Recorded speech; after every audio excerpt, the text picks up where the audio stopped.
சாந்து பொட்டு ஒரு சந்தன பொட்டு, சாந்து பொட்டு ஒரு சந்தன பொட்டு எடுத்து வச்சுக்க மாமா.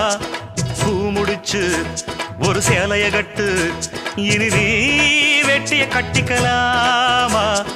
கம்பெடுத்தா சொல்லி அடிப்பேன், ஜல்லி காளையை போல் துள்ளி குதிப்பேன், ஒரு பம்பரமா சுத்தி அடிப்பேன்.